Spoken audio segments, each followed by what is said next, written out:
Oh. You lost your what? My I voted sticker. Oh. Oh, I'm sorry. It's okay. I just realized that as I was like walking up the stairs. So it's your first time? Yeah. Nice. Yeah. So everybody else, I wore my little I voted. I know tomorrow's election day, but election day's been the last several weeks. Yes.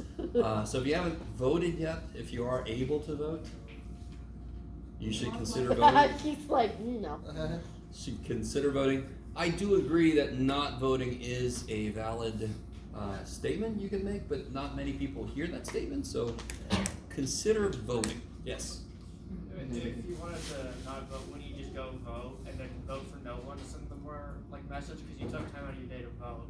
But Who would get that message? Do you know what I mean? No one. In fact, there's a lot of, I'm not going to get into any specifics, obviously. That is desperately not the right thing to do. But I will say this.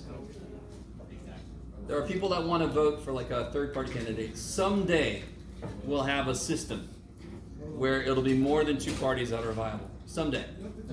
That day is not today. And a third-party vote, if you want to send a message, it's not going to send any message. So nobody's going to have a clue why anybody voted third party. Now, I'm not saying, if you vote for who you want to. Voting is good. Get the numbers out there. When you see the vote tally come in, if it's like 8,457,352, you're like, I made that 2 instead of 1. That's you. So vote. Yes.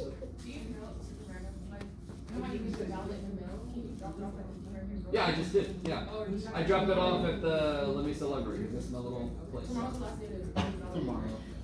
Tomorrow, yeah.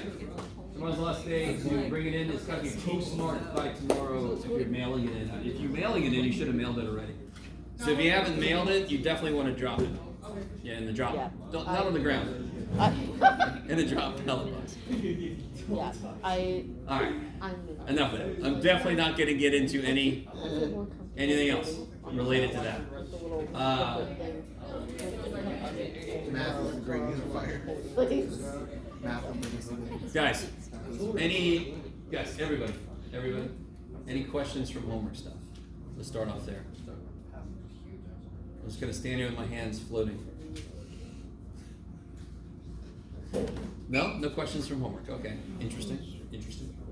There's a couple of things that I want to go back and point out about 4.9, the section that we finished last time.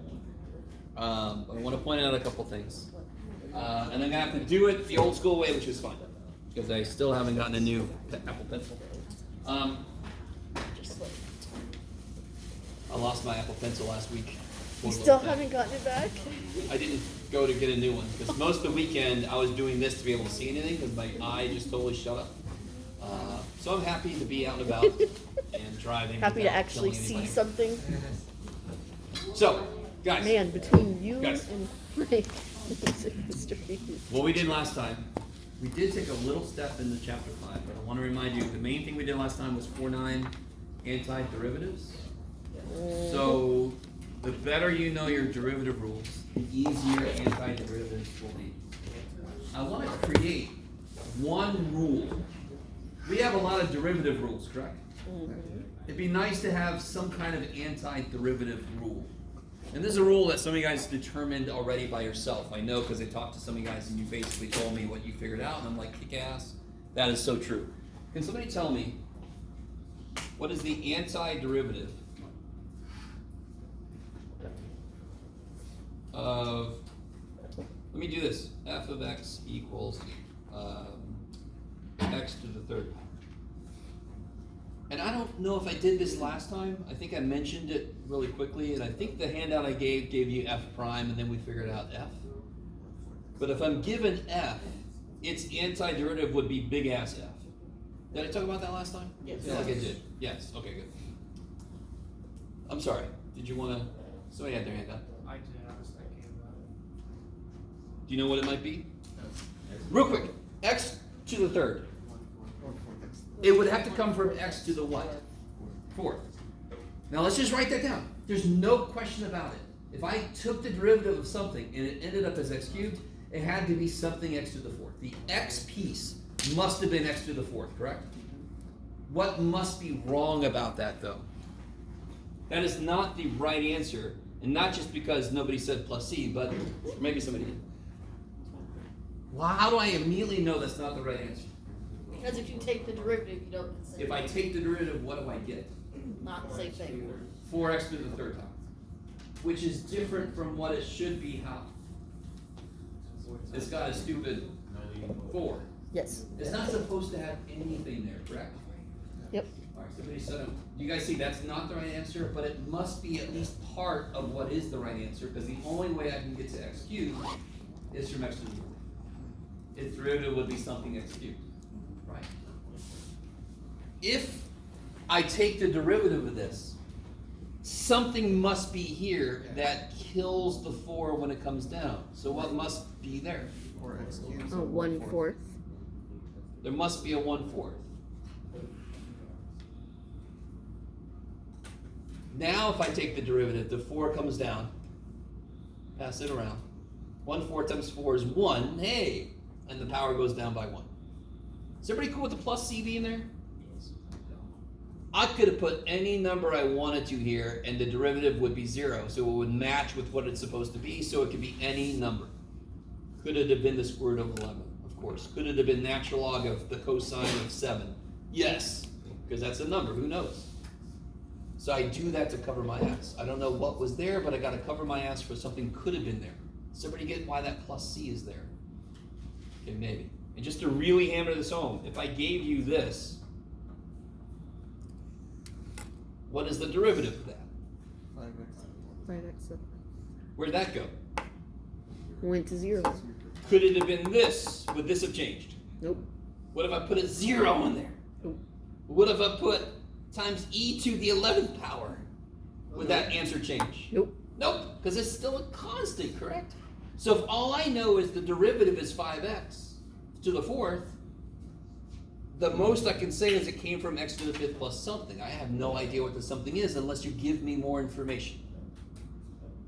Because it doesn't matter what I put there, the derivative would kill it. So if all I know is I end up with that, it could have been any number that was added here. That's why there's a plus c with antiderivatives, unless they give me more information. So we'll get into that in a minute. Can I make, so real quick, what is the derivative rule for this? Become an n. What's the rule? What always happens when I take a derivative x to a constant power? N to the x, n times N minus x to the n plus or minus 1. Okay. The power goes down by 1, and the power comes down, goes down by 1. I like it.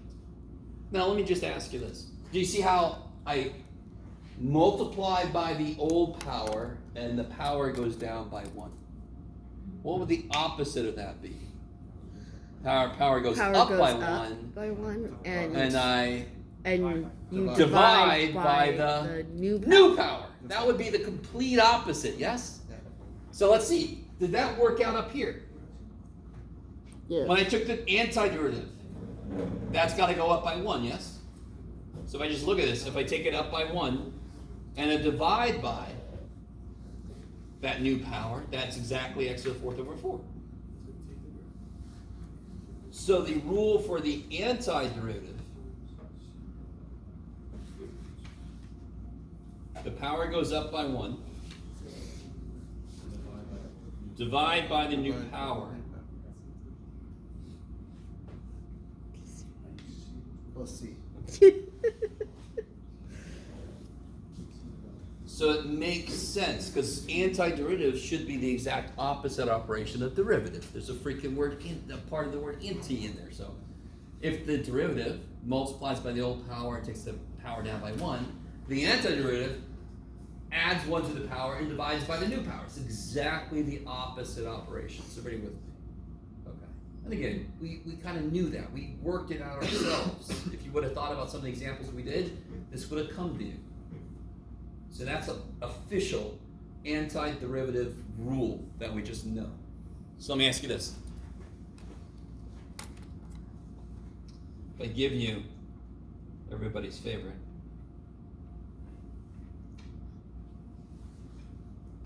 what's big as F? God damn it, Jeff. God damn it. Do you guys remember the shortcut to derivatives with fractions? Remember you subtract. Do you guys remember? You that for subtract derivatives? So the So if I was taking the numerator from the derivative, it would be denominator. negative 7 9 comes down. Negative 7 minus 9 is negative 16 over 9. So then you So if just I'm doing the instead opposite, of add it. I'm gonna add the damn things. So what's the new power? I want this to make sense. 2 ninths, So you guys are looking at me like I'm the same, which I'm used to. It's okay. right? If I ask you to take this guy's derivative, 7 ninths comes down, Mm-hmm. Negative. and the shortcut I told you about before was negative 7. Oh yeah, sorry. It kind of got shoved into there. The shortcut I said for the power was Subtracting. subtract negative 7 minus 9 and put it back over 9. You guys remember that? Mm-hmm. Trust me, this is really, really good shit. Because this is going to be one little thing that could mess you up. So when I take the antiderivative, I first figure out the new power, and I add these. So what's negative 7 plus 9? 2. 2 over 9. And I want to divide by the new power.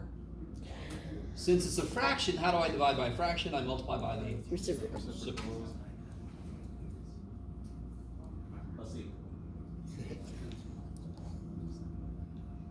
Alright. So thankfully, you all agree with me that one of the easiest derivative rules beyond e to the x, which is the easiest one, is an x as a polynomial. X to a power. Those are some of the easiest derivative rules. So the antiderivative rule for it should also be And one the of the constant. easier antiderivative rules. And the constant. And just to let you know, all of the antiderivative rules for the most part generally is going to be harder because it's trying to undo differentiation, which was already kind of weird in the first place. I just want to let you guys know. Yes?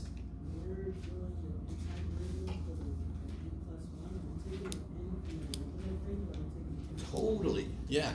So given this, so I've already established what n is. It's the current power. I add 1 to it, which is undoing the derivative, and divide by that new power. So when you take a derivative, the power that's currently there comes down, blah, blah, blah. When you're doing an antiderivative, you first figure out what the new power is, and you divide by it. If it's a fraction, you multiply by the reciprocal. Yeah, I love it. How you guys doing? Okay. Last thing I want to say about 4-9. If I give you a function, what you got, Jeff? Sure. No, I don't want that. Nothing too freaky. Just go x cubed minus 1 over x. Okay. And I tell you, find big ass f of x given big ass f of what you got, Jeff? 2 equals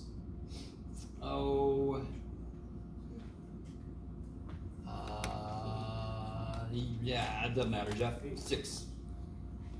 I'm not gonna make it nice. It's just gonna be whatever it is. So, real quick. Before today, we were doing that for sure, yes? I give you little f and I ask you for big ass f. We've done that before. Like I just said a minute ago, it's always going to have a plus c unless they give me more information. I have been given more information. That's going to pin down what c can be. So if all I'm given information about, let me see, how does little f relate to big F? How does little f relate to big F? It's the antiderivative. Big F is but what's little f related to big F? Little f is It's the derivative. derivative. So I've been given information about the slope. I have no idea where it is normally, but now I know where it is. So it kind of is like a thumbtack. So I always look at it, if I know the derivative of a function is whatever, it could be anywhere, up and down. If they give me information, it's like putting a tack in it. Yeah? I always imagine the guy with the red string and he's got all the pictures and I go here. And he puts a tack on the damn thing. All right, good. Yes? Okay, baby. So, somebody help me out. First level is, what is big ass F? 1/4 x to the 4th. minus Yes. Good. natural log of absolute x, absolute value x plus c. Good. Now that's where you would stop if I didn't tell you this. But since I know this, I can figure out what c is. Yes. What if someone could make the 1 over x to the negative 1 and apply power over? Oh, okay. I love that you're saying that because of course I forgot to mention that earlier. Can you guys see the one value of n that this does not work for? Negative 1. Negative 1. Because then I would be divided by 0. So if I make this x to the negative 1, I can't just do, if I try to do it, find the new power and divide by the new power. That's a problem. Thankfully, we know what this guy's antiderivative is. It's got an antiderivative. So this is what's really cool. I need you to see this. If I start with x cubed, what's its derivative? X cubed, 3x. what's its derivative? 3x squared. What's its derivative? 6x. What's its derivative? 6. What's its derivative? 0. Can I ever get to negative powers? No. Because now I'm going to be 0 forever, correct? What's the derivative of 0? What's 0 is 0? Okay, all right. If I start with negative powers, there's no bridge back over either. But when I get to x to the negative 1, if I start x to the negative third, what's the antiderivative? I can kind of do that. When I get to x to the negative 1, the step up from that is natural log of x. Now eventually we're going to figure out what the antiderivative of natural log of x is. But right now we have no freaking clue. What do you take the derivative of to get natural log of x? Yeah, okay. We don't know yet. There's a lot of shit we don't know yet about antiderivatives. We just started speaking about it. So, how do I get what the value of c is? It's not going to be pretty, by the way. It's too bad. Plug 2 in and solve the rest of it. Plug a 2 in.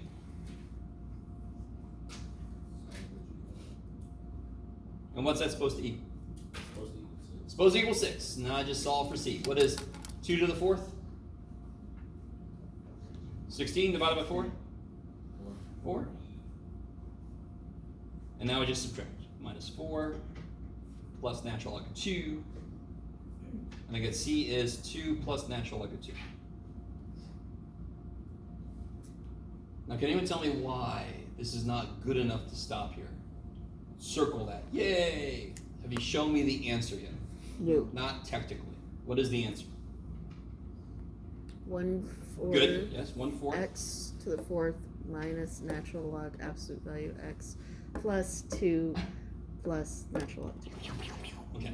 Ugh. That is the specific function whose derivative is this, and that goes through this point. Can anyone tell me how many functions have a derivative that is this? An infinite number. How many functions have a derivative that's this that goes to that point? 1. Just this one. That's putting the tack in it, so it can't just float up and down. It's stuck there, right at that point. At the point 2,6, I think it was. Bam! And now it's stuck there. Maybe. And we've done this before. If I said draw the line as a slope of 2, how many ways can you draw that line? Infinite number of ways. A lot of lines have a slope of 2, yes? If I also told you I wanted to go through 0, 0, bam! Tack, right at 0, 0. There's only one way to do it. Okay, maybe. Okay. You guys doing all right? Y'all look beat up, I'm sorry. You have a lot of classes. All right, I'll leave it. Okay. All right, so coming back to where we left off. I'm going to do some examples with you, and then I have a little worksheet that I'm going to want you guys to work on together. So just to remind you guys, I'm pretty sure I laid this groundwork out. We're about, and I was just talking about this earlier with one of my tutors, we're about to take this hard turn all of a sudden. That feels very unnatural. We were just talking about derivatives, antiderivatives, and now we're going to suddenly start talking about finding areas under a curve, right? I sort of started talking about it last time. Yes? So, I'm pretty sure I told you this, but just to remind you guys, we're going to connect that process with antiderivatives. it's gonna be the shortcut to the full process we're gonna start putting together today. So just like before we could do shortcuts for derivatives, we had limit definition of derivative. Remember that? The limit is h goes to 0 of f of x plus a blah blah blah. Okay, so we're gonna basically do that in a very truncated manner for anti-units. What are called integrals. Yeah. Yeah. So we're gonna do this kind of longer process, and then we're gonna connect them to antiderivatives, so then I have a shortcut process. Are we skipping sigma? Huh? Are we skipping sigma notation now? Skipping. Sigma notation. No, hell no. That's a huge part of. Today. Yeah, it's a huge part of what we're gonna do. Oh, today. so we're starting with that. And Well, then we're gonna- do the yeah, yeah. integrals. All right. So I'm pretty sure I sort of got the idea. You can see on the board, the last class was doing this same idea. But let me do this first. Does anyone know the area of a circle? Sure. X squared plus y squared. No, not the Or- formula for the oh. points of a circle. Look at this very happy little contented circle. R pi Pi r r squared. Pi r round. Yeah, pi r squared. Does anyone ever seen, I don't think I've shown this to you. I feel like I showed this to somebody recently. Why that formula is true. Okay, so watch this. This is so cool. Very quickly. I'm not gonna. Because pies are round. Yeah, pi is around. That's square. What the hell? So this is kind of cool. Watch It this, could be guys. square. I want you to see this once in your life. So this is the idea of, if I had to find the area of a shape, I don't know the area of it. So let's pretend like we didn't know the area of a circle. Why the hell is it pi r squared? Holy shit, let's prove it. The easiest way to do it is to try to smoosh it into a shape that I know. I could do that with trapezoid. If I have a trapezoid, I can just draw one line and all of a sudden I have two triangles. And I know the area of a triangle, so that makes that much easier, yes? You guys kind of, if I have a house, like a really basic little house that I would make when I was gonna say when I was 7, but actually when I'm now years old, like a square and a triangle, I just take the square area and I add it to the triangle area. I just break the shape down into areas I know. So for a circle, I'm gonna break it down, of course, into triangles. Start in the center, and I cut out to the edge. But I don't go through the edge. Is everybody with me? Has anybody ever seen doilies when you cut it and then you open it up? Mhm. There's little people holding hands. Oh, right? And then you chop their heads off. No. So I'm gonna cut to the edge, but not through the edge. And I'm gonna chop it down the diameter. So then I can pick it up and open it up like this. I can pick it up and open it up like this. So it's gonna look like, if I take this top part, it's gonna look like this. I didn't count the triangles, but you got like that. So guess what I'm gonna do with the other side? Same thing. Chop, chop, chop, chop, chop. And then I can fit it in here. Now, if I make the triangle small enough, this will actually be much more straight. Now, let me ask you this. All the way around the circle, how long is that? 2 pi. Am I right? 2 pi r. Rats. I don't want radian, I don't want an angle measure, I want the physical distance, it would be 2 pi r. Is that cool? That's the circumference of a circle? Yes. So this length here is half of that, correct? Mhm. So isn't this pi r? Mhm. And how long is this? How long is this? How long R. is this? R, thank you. So I've taken a circle and I've cut it and smooshed it so it's a freaking rectangle. And what's the area of the rectangle? Pi r times r is pi r squared. Yeah. Now, if you've never seen that before, I want you to see that once in your life. Just so you can see where the hell this shit comes from. Yeah. By the way, what's the derivative of pi r squared? 2r. Plus e. Wait, no. No. What am 2 I pi saying? r. So the derivative of the area is the circumference. And really quickly. Why does that make sense? Does everybody understand what just happened? Yes. You all agree with me on that? If the radius changes by a little bit, imagine you have a circle, yes? And then you put a thin layer of tape around the edge. You've officially expanded the area of the circle. Does that make sense? because the tape has a certain thickness to it, yes? How much have you expanded the area of the circle? By the circumference. So what's the change in area as the radius changes? It's equal to the circumference of it. Isn't that sort of, kind of cool? Okay, I'll stop. All right, that's more than you ever want to know about circles. So, what we're going to get into is approximating the area. I think last time I did something like I had a little thing and I had like a little piece of something. And you could copy this and put it in there and estimate how many of those fill in and get the area in terms of if this is like a square centimeter or something. So what we're going to do, just to make this a little formalized, dear God, Jeff, is if I have a function, and I want to know the area. Whenever I say the area under a function, I mean between what we call the ground and the function, yes? This is underground. So when I say area under the function, I mean this area. So that would be the area under F from A to B. That is not a shape that anyone has learned in their geometry class. I feel pretty confident saying that. You did not learn the mostly rectangle except one side, somebody sat on it formula. If you did, show me. All right. What indent in the couch formula? Yeah. All right. So let me draw this again because I don't want all this in there. That's sort of what I had. Okay. A to B. So what we do is we break this up into parts, and they're not going to work perfectly. Just like if I had that little square centimeter and I put it into my circle, some of it would go over the edge and some of it wouldn't quite fill it in. It would be good enough, yes? It would be a decent estimate. So let me ask you this.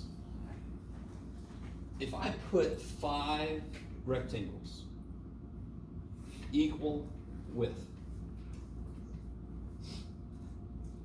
in here, fit 5 rectangles in there.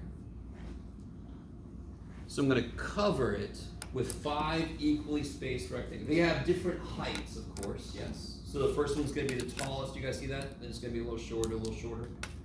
How wide would each one be? 1. Let me give us some numbers. Do it, yeah, do it. Yes, it would be B minus A. That's how far we've got to go, correct? That's how far we have to go. Mm-hmm. Divided by how many rectangles do we want to use? If this was 2 to 7, does it make sense that if I have 5 rectangles, I'd want each one of them to be 1 wide? Then they would perfectly fit in there, yes? Okay. So it gets a little worse if they have to have fractional widths, but oh well. Who cares? They're rectangles. You can't get anything easier for areas. Okay. Except for lines, because they have areas of nothing. So here's the idea. I could do this in a few different ways. I think, do you all understand that this first rectangle is going to be the tallest? And the rectangles around here are going to be shorter? Mm-hmm. Why do you say that? Because they're closer. So what should control the height of the rectangle at any specific position? The function. The output of the function there, yes. When I say there, though, I want everybody with me. I want to do this, basically. I'm going to do this very haphazardly. 3, 4, 5, yes?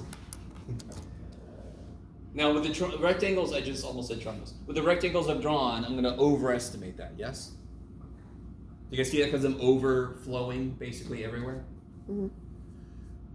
So the next question, I just want to give you a visual of what this should end up looking like, roughly. The next question then is, what determines exactly how tall each rectangle is? Sure, the function output, but where exactly? The function exists, the rectangle is going to exist from something to something. Which function output? So I've got a lot of possible cases. Okay. I'm going to keep drawing the same picture until we all go a little insane.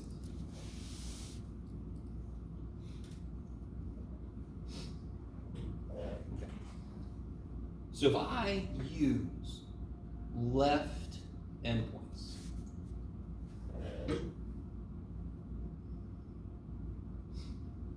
how tall, so I want to use the left endpoint of my rectangle, right? In fact, let me make this, go ahead and make this 2 to 7 just so we can draw this in. So I'm using 5 rectangles.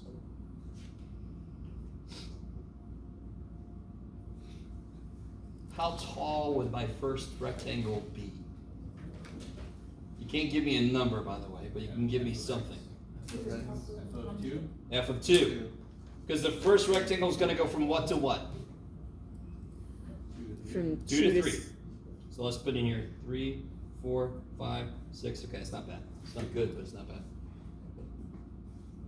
So I have several options here. In fact, I have an infinite number of options, but we have 3 main ones. I can make the height of the rectangle based on the left side of it. So then this rectangle would have a height of, let me put height 1 would be f of 2. How tall would the next rectangle be? F of 3. So it would be right here. Do you guys see how that easy it is to draw that in? If I know I'm doing left endpoints, I go to the left side of where the rectangle is going to be. That's where I know to draw the damn thing.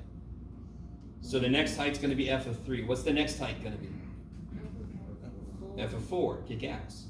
And so forth. I mean, I'm not going to, I mean, more than I do anyway.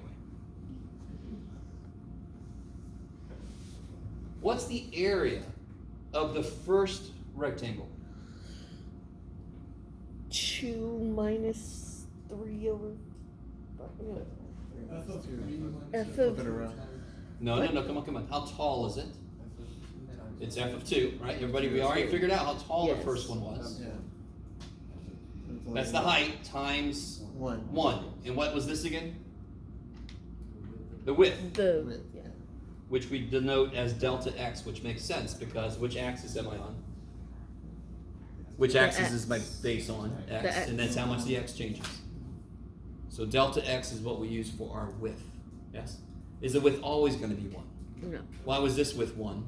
because each rectangle was. I used 5 rectangles, and it had to go how far? 5. So they're all going to be 1, yes.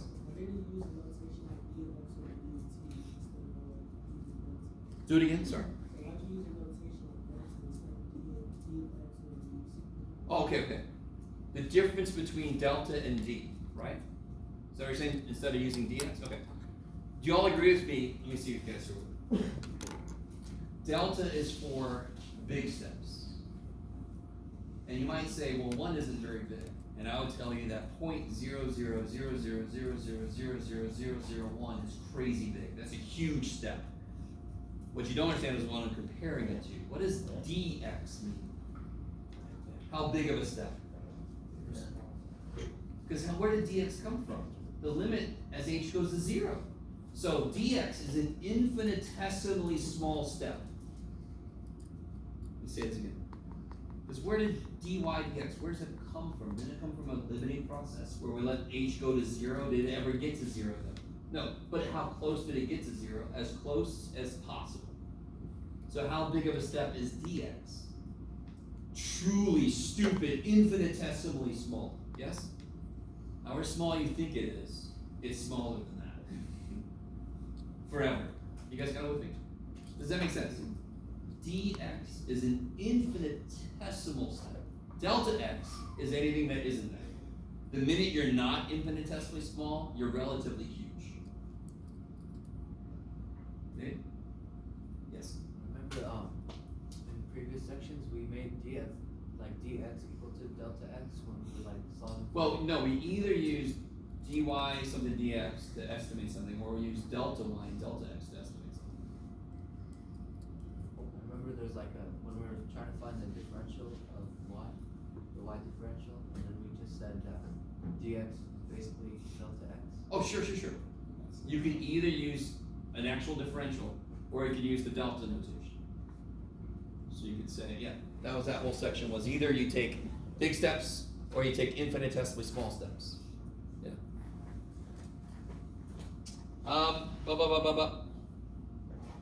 Okay. So let's do a concrete example of this.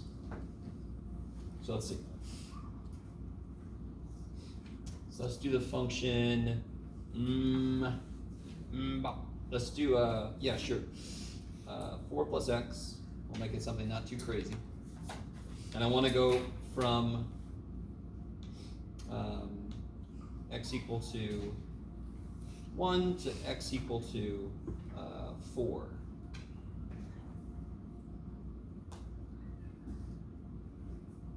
And let's use 4 rectangles. So let's use 8 rectangles, yeah.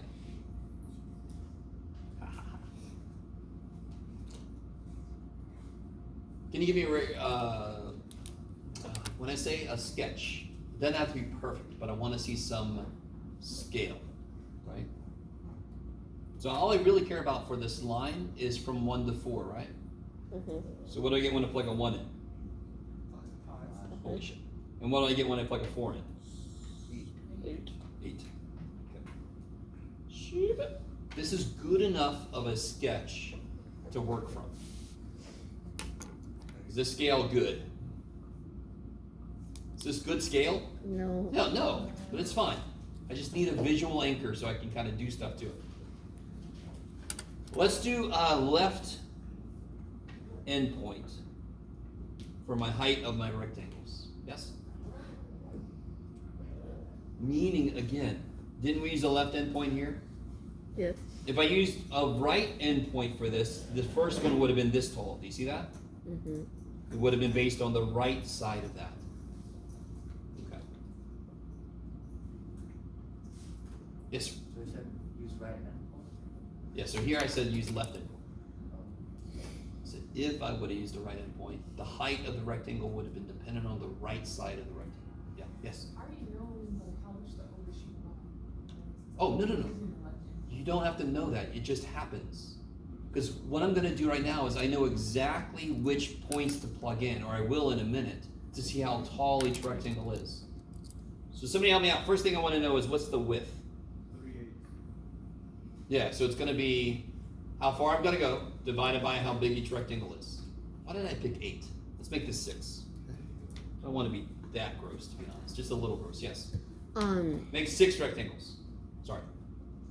Would it matter if you did B minus A or A minus B? Because Totally. it seems like if you do A minus B, then you end up with a negative. Of course, and I don't want a negative width, because then everything gets sucked into Okay. that.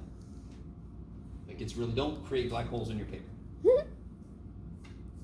So remind me, what's my delta x going to be now? I changed it to 6 rectangles, so now it's going to be 3/6, which is 1/2, right? Okay. So the width is always how far do you have to go, divided by how many steps you want to take, how many rectangles you want to use. That's how big each step is that you take. Okay. It's kind of nice that there's a physical meaning behind this width. Physically, it's just how many steps you can take. If you want to take that, how many steps you're going to take tells you how big each step has to be. So the first rectangle, so my width is 1/2. So where's my first rectangle going to stop? 1.5. 1.5. I don't know if I gave myself enough room here. Oh well. 2, 2.5, 3. Oh, I did. Okay. Just made it so I can write really small. It's fantastic. So my first rectangle, in fact, Mercedes, for the over and under sheet, right? I don't have to know ahead of time. I'm going to draw this, and I'm going to use left endpoint, correct? So my first rectangle, does everybody agree it's going to live between these two? Guess how wide it is. How tall is it going to be? As tall as the line. Be very specific. The left one, the F one. So how tall is it going to be? 5. F- 5. 5. So at the end of this, every single one of my rectangles, can you guys see every single one of my rectangles is going to undershoot it. Yeah. So whatever I'm going to get here is going to be an underestimate. Mhm. Okay. How tall is the next rectangle going to be? 5.5. Good. 5.5. Oh, 5. Kick ass. So let's go. Let's do this. First rectangle is going to be the height times the width. Let me zoom out a little bit. Second rectangle? Sure, Jeff. Second rectangle. You guys see the pattern now? I mean, I made it a very easy function. So what's the second rectangle going to be? 5.5 times 1. Everyone's got a width of that, yes? Mhm. Okay, now you can fill in the rest, All correct? the way to 8. Or 6. All the way to 6. Wait. All the way to 6. Then it'd be 6. 6? and 1/2. 1/2? And then 6.5. 6.5? 1/2? 7. 7, 1/2? How many triangles do we have? The rectangles? 1, 2, 3, 4, 5. One more? And 7.5. 7.5? 1/2. And just to show that, that would be right here. Here's all my rectangles, and they all overshoot this poor dude. Undershoot it, sorry. Undershoot, yes. So looking at the height for this problem, how come you're saying like the height is 5 instead of left 5? No. Okay. What's my first input? 1. So my first height is f of 1, but what is f of 1? 5. Okay. So I was just jumping straight to it because we already saw what the output was. We already saw the output was 5. Every single one of these, the devil inside, no, every single one of these, where did this come from? Yeah, f of my input, yes? Yeah.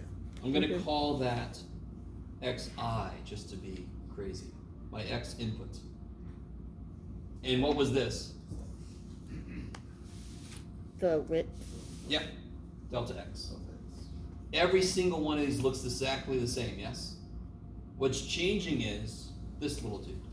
So if I call this x1, this x2, you guys see how I is gonna go from 1 up to To 4. Or 6. Sorry. for 6 rectangles? Maybe. So what do we get when we do this? 18.75. 18.75? Okay. What about 11, 23, 37.5? Yeah, sounds about right, yeah. According to the calculator, 18.75. I'm with you. Let me stop for a minute. Is that too little or too much? Too little. Too little. Can you guys see, if I wanted to do the right endpoint, you will always be able to do something to make this quick. If I did the right endpoint, how tall would the first rectangle have been? 8.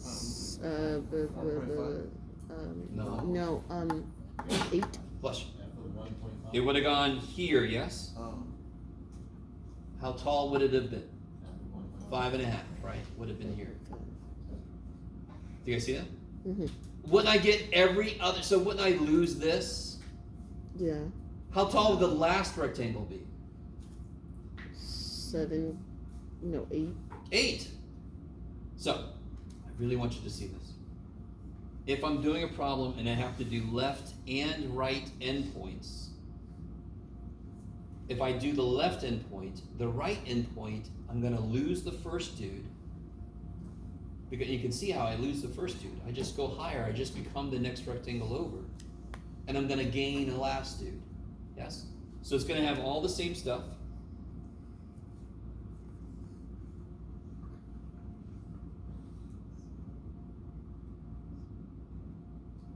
Except it's now also gonna have 8 times 1/2. So a quick way to do that is to subtract 2.5 and add 4. So add 1.5, you should get 20.25, I think, if you do all this. Did I do that right? Maybe. Yes, subtract 2.5 and add 4, yes. Plus 1. Okay. So you should get, what did I just say? Shoot, I should have paid more attention. 20.25. 20.25, that sounds about right. Is this an over or an undershoot? Over. Over. So how do you think I get, from my work, how do I get the best estimate I can get? Average those Average two. them. What do you get when you average these two? 19.5. 19.5. Somebody was excited. But averaged left and right. Okay, now. Man, I gotta weigh this shit out.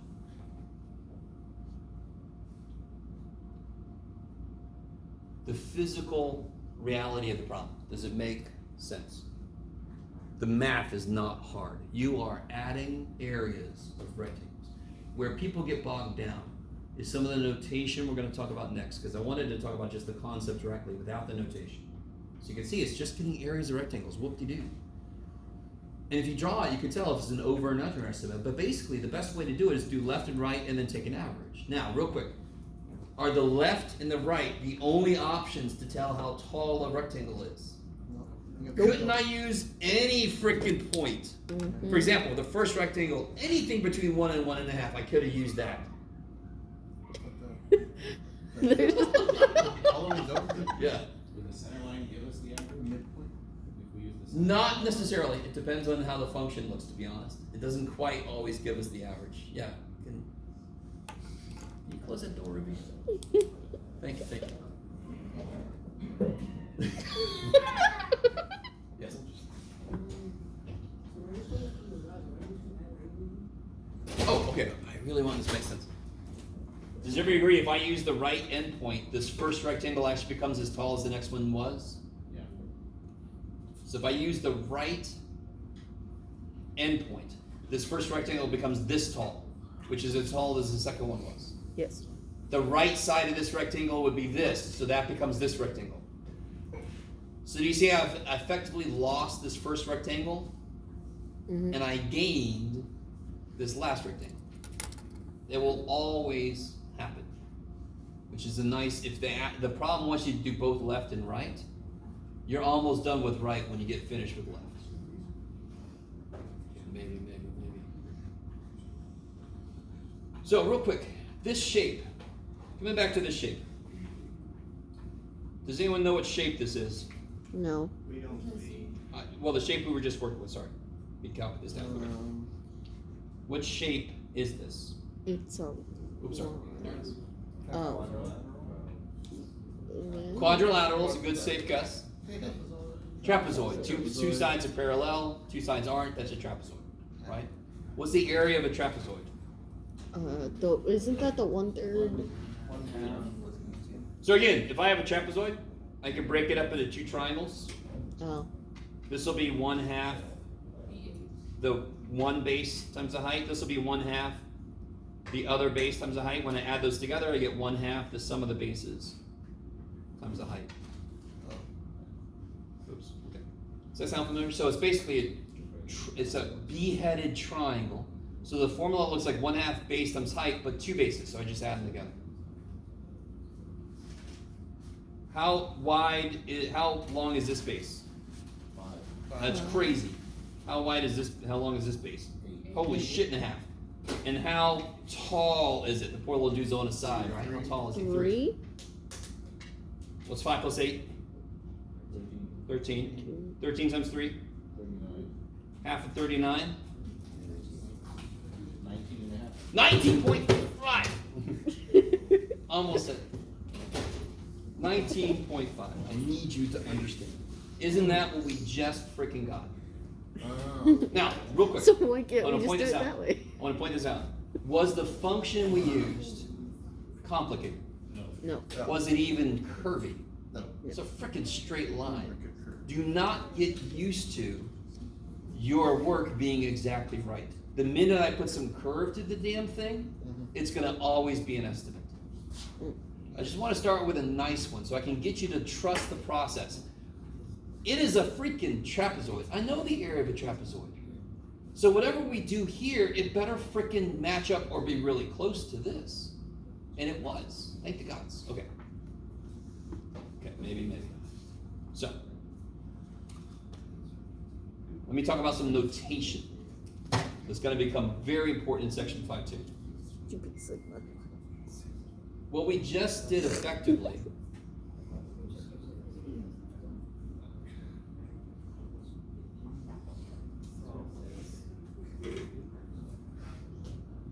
we just did this. Does everybody agree with me? Yes. Where n is how many rectangles I want to use? Mm-hmm. Let me stop for a minute. Jeff. I love you, Jeff. Why is there? I don't know why there's H's here. Let me try this again. in my head, I was thinking, that is the H. That is the H. That's better. Okay. So what we just did was height times width for the first rectangle plus height times width for the second rectangle, and so forth. Right? In section 5.1, almost all of your work is going to involve concrete, specific number of rectangles. If I have a curvy dude and I want to figure out his area, like I just said, we will never get the exact right answer using a finite number of rectangles. So if I want to amp up the resolution, instead of using 6 rectangles, I could use 20. Infinite. Instead of using 20, I could use 80. Instead of using 80, I could use an infinite number of rectangles.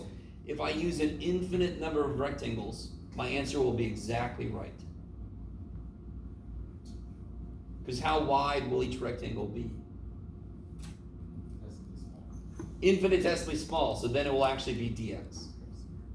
Okay, stop for a minute. Okay.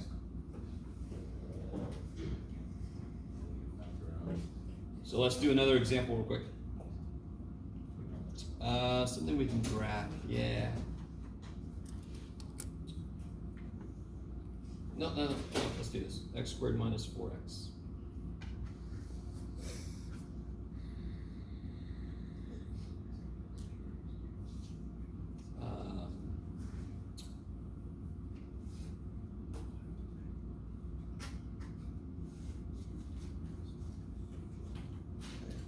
So x squared minus 4x from x equals 0 to x to 2, x equals 2, using 3 rectangles.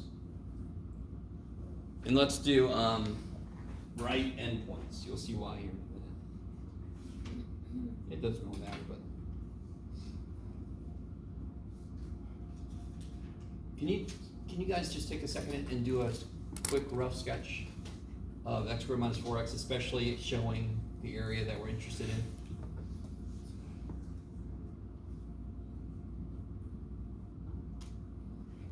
Do you guys remember how to find the vertex of that? Mm-hmm.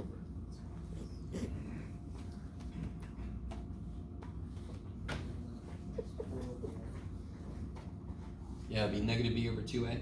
So it'd be negative 4, so 4 over 2 is 2. So 2 is the location of the vertex. What's the intercepts? What's the x-intercepts? 0, 0. 0 and? Factor that. What do you get? 4. Yeah, x times x minus 4, so it's 0 and 4, right? That's why it makes sense that the vertex is at 2. So when you plug a 2 in, what do you get? -4.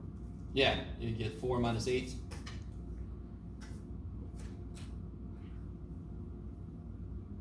So the thing looks like this here, but all I care about is 0 to 2. Notice something. The height in this case, what's special about it? Negative. So I talked about this last time. You can't have a negative area of a physical shape.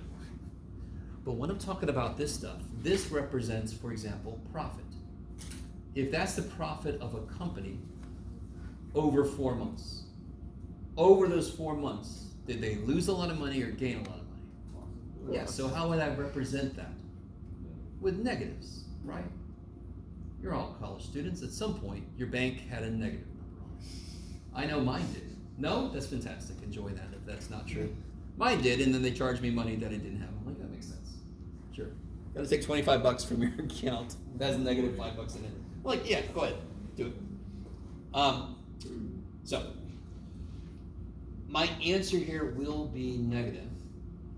Mathematically, that is fine, because this could be a flow of water away, like I'm losing water. I'm losing money. Losing something. So I'm using 3 rectangles. Can somebody tell me how wide each rectangle is going to be? 2/3. Yeah, I've got to go from 2 to 0, from 0 to 2. I'm using 3 rectangles, so 2/3.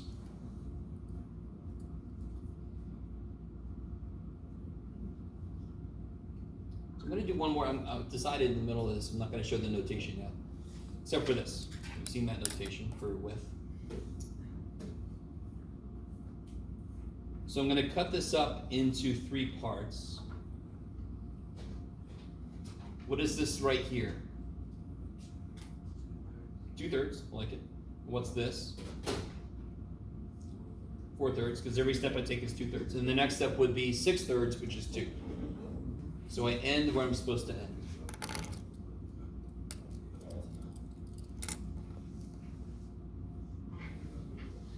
So I'm using right endpoints, correct? Have you guys got this drawn in? Can you draw in your first rectangle?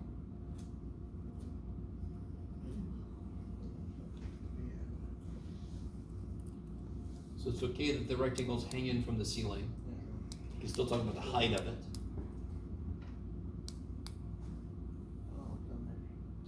So I know it's going to go from here to here, and the right endpoint's going to determine my height, so I just do this.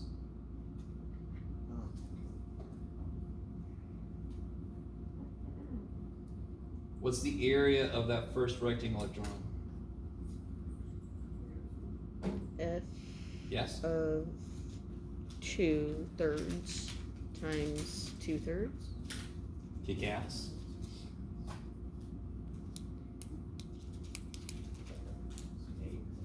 If you draw in the next rectangle, its right side is going to determine how tall it is. So from my horrible picture, I'm going to go down like that. Is this going to be an over or an under? Considering the answer is negative, when I say over, I mean more negative than it should be. It's going to be more negative than it should be or less negative? More negative. Yes, because I'm overshooting it. You're digging deeper in the hole. Digging deeper in the hole I'm supposed to, yes. Make sure you get over it. And then this, so what's the area of the second rectangle? F of 4/3 times 2/3. Good. And then the last rectangle, let's go look at that. F of 2 times 2/3. Okay, so there's all my rectangles. And now all I have to do to get the total area is Put them all together. add them together, yeah.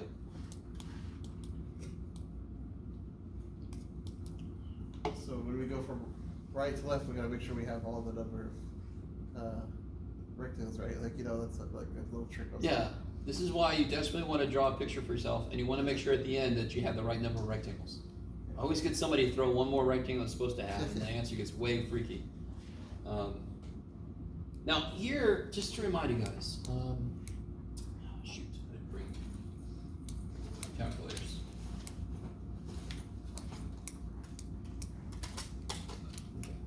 If you wanted to, especially if you had to do more rectangles, don't forget you can do this. X squared minus 4x. Go to table. Why am I in theta? Because I'm in a weird mode. We go back to normal mode. You also have to be in radian. You're reading. Thank you. Wait, why radian? That's funny. X squared minus 4x. If I go to table, I think I've got this set up, yeah.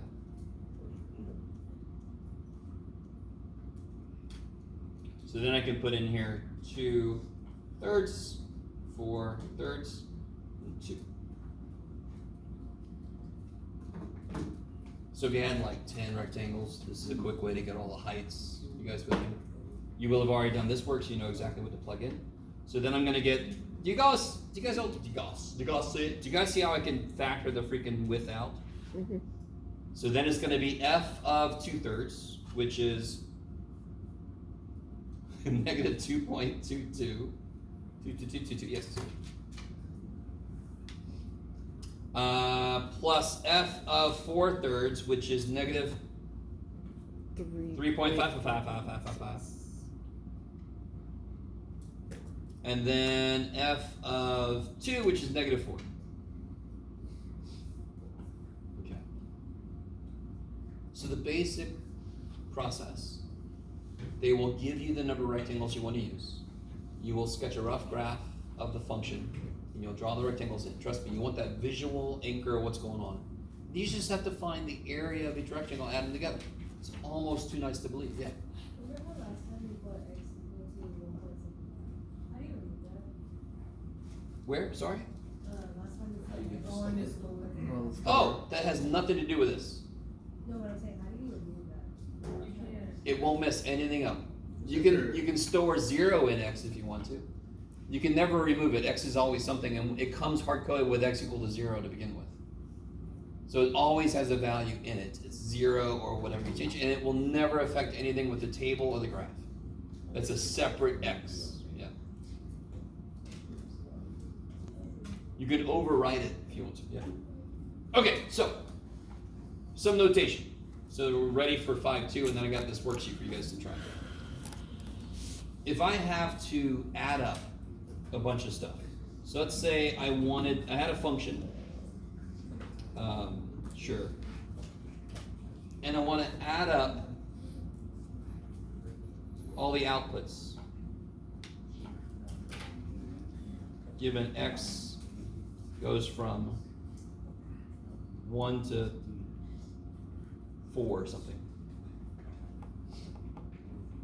Is this 5.2 or still 5.1? This is 5.1.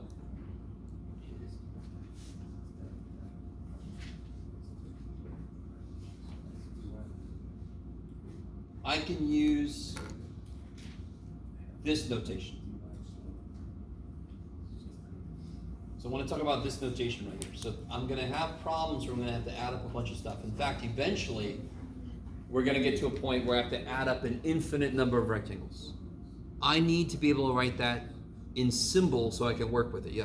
Is that x goes from 0 to 1 to 4. 1? Okay. I kind of changed my mind. Has anyone ever seen Yes. this symbol at all? Have you guys ever seen this symbol? Yes. Again, it's like that.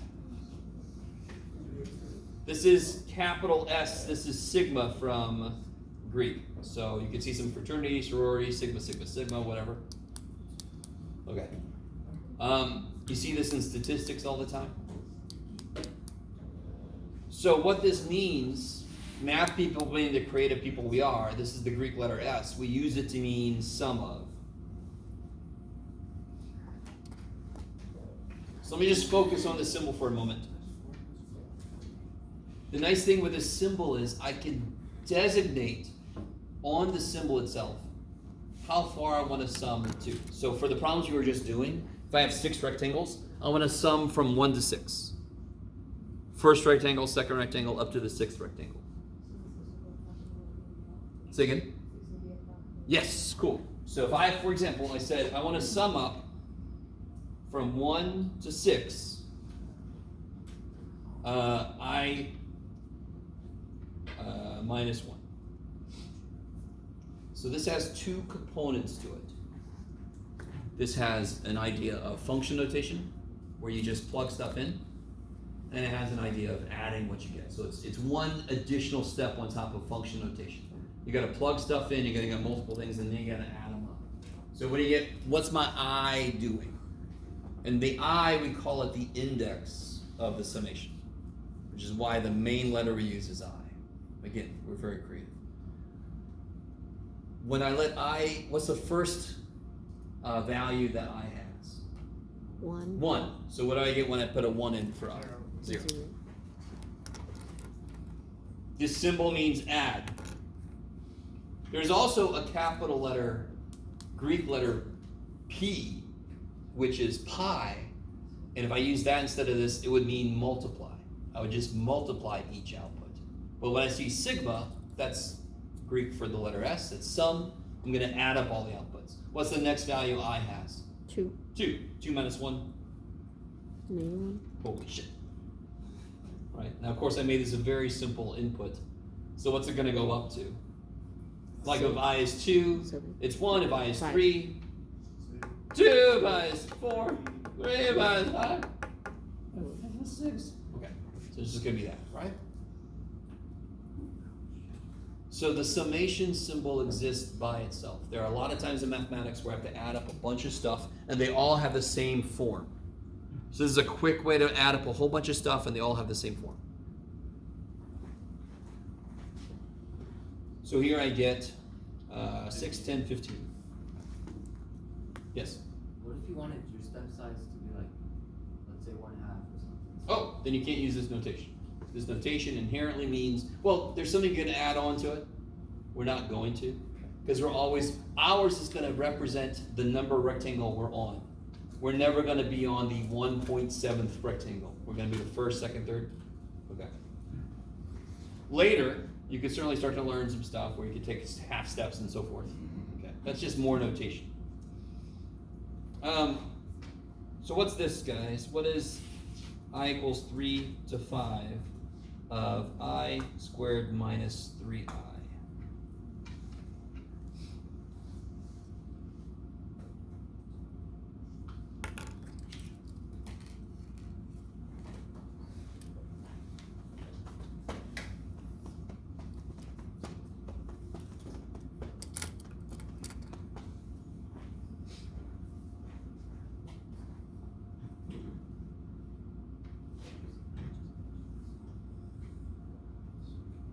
Zero. Yeah, so the first term is 0. So when you plug a 3 in, you get 0. Plus 4 plus that. Yeah, 4 is to be 16 minus 12 is 4. And then Ryan said you plug a 5 in, Jeff, you get 25 minus 15, and that's 10. So 14. Okay. So that's pretty simple. It's very nice. Again, a lot of mathematics is all about how can I write really shorthand for all this mess I've got to do. So you can imagine, I could let this thing go to infinity. We will be letting this thing go to infinity. I'd rather just work with a notation that says infinity instead of writing an infinite number of things. Yes? So the index is pretty hard to look somewhere and get fuzzy 6. Oh, the index isn't my step size. My step size is always 1. So that says start at 3, end at 5. Yeah. Good. Yes? Is this always left from the left point? Like instead of right hand, it's like left, like, remember when we... No. Okay. I see what you mean. That's built in. Yeah, I'll show you. So here's the whole thing. If I have a function, and I want to use left endpoints, and I want to use n rectangles. Can somebody tell me how wide my rectangles will be? Now I'm just ignoring all numbers. Screw numbers. Yeah, what would it be? B minus A over n. That's delta x, correct? Stop for a minute. Are you guys with me? N. N what? Sorry. You said how wide? Huh? Would they be n wide?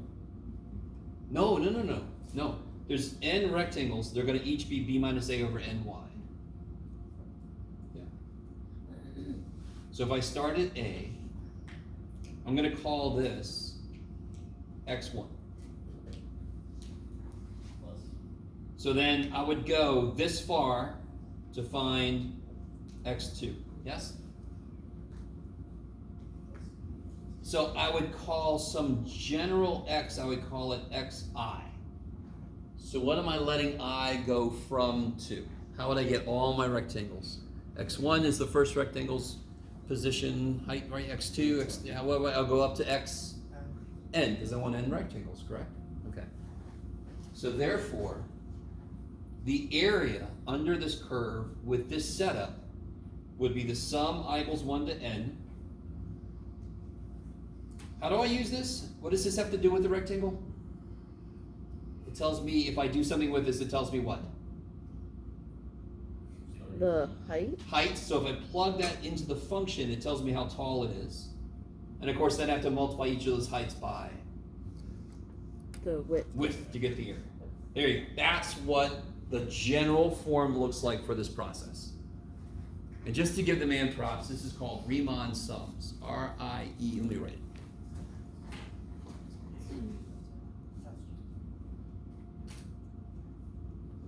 Is there 2 N's in Riemann? I forgot. Mm-hmm. So it's inherent. Whenever I think Riemann, I think ramen noodles. Yeah? It's inherently from the left. I don't. No. Okay. I'm sorry. If I do it starting on the left endpoint, then that would start here and I would stop here. Yes, right before B. If I did it starting from the right endpoint, I could have called this x1. and then this would have been xn. The whole thing just shifts over. That covers both. It's up to you which side you want to call this the height. Couldn't I have used the midpoint to be the height? Then that would have been my x1. And then I would take it a step, and that would be the middle of the next rectangle to tell me its height. So I can use a midpoint if I wanted to. I could use any point in that rectangle to determine how tall it is, because it's just an estimate anyway. Maybe. So let me give you this. I want you guys to work on this.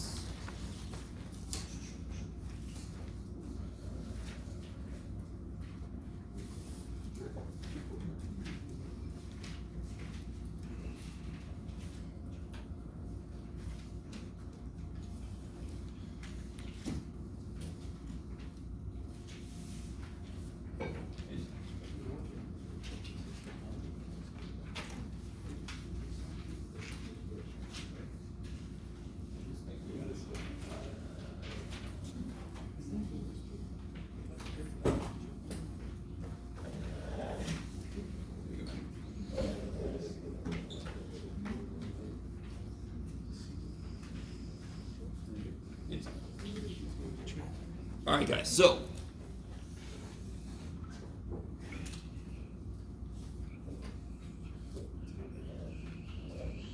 I've already graphed this for you. I gave you one that's not negative, which is nice. Can you guys, let me see, I don't have everybody here today, but I'm gonna make this work. I like this, I got like a row here, it's neat. Can you guys, like, find people near you?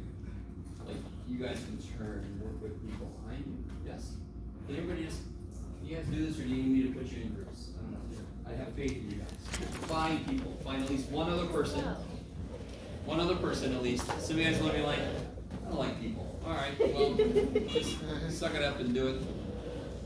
Just stare at each other for a while until I do it. There we go. Look at that. It's happening. Sorry, I think I don't. Well, some of you guys are like, you're not going to make it.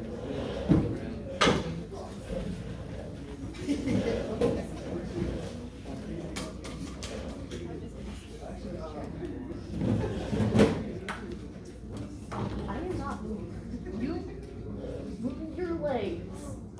Get your butt out of that chair and come over here if you want me to do it over there. If you want to work. Yeah. Go ahead and try this out. Let me know if your group needs help. What are you using to figure out? So that first rectangle lives here, yes? Yeah. And since I'm using left endpoints, all that means is I'm going to determine, I could either determine the height by doing this, or I could determine the height by doing this. And since I'm doing left endpoints, the left side of the rectangle determines how tall it is. That's all. So the next rectangle is going to go up. Once I hit the function, over, down. Up. Once I hit the function, over, down. Up. Over, down. And then up once I hit the function, over, down, and then up once I hit the function, over, down. So this overshoots a little bit, yes? But this side undershoots a lot. Yeah. So overall, I expect this estimate to be too low. I like it. Yeah, I like that. That's what I was thinking. Now again, I only put this here to show you what it would look like. Don't try to use it.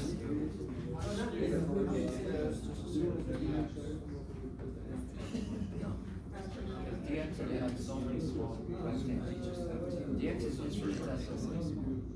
It would be like infinite rectangles. They would look like lines. That's DX. Delta X is when there's like a finite number of rectangles. Delta X,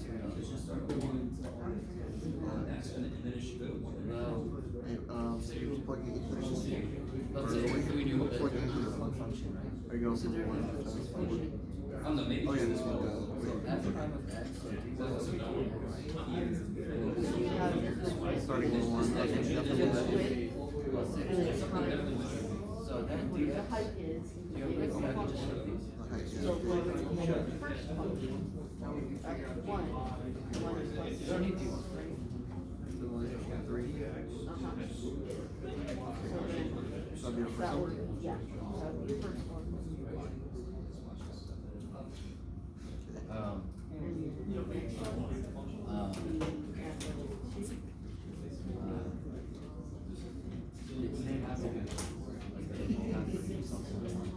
I saw long enough, just by like.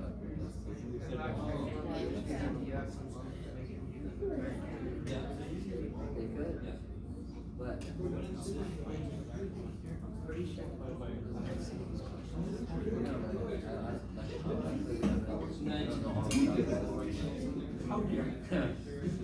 I've seen this, I've seen the exit.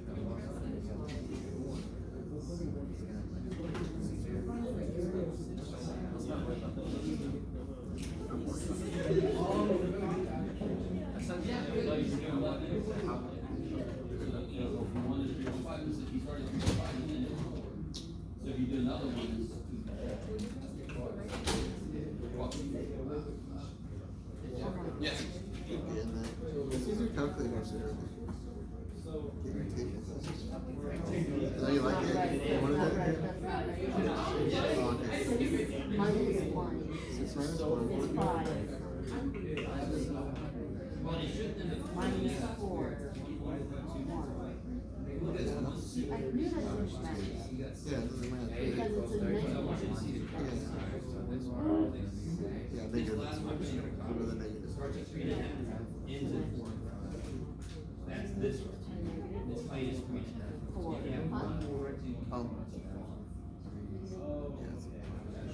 So at the end, you can now make sure you actually have the right. Times r So, times r height.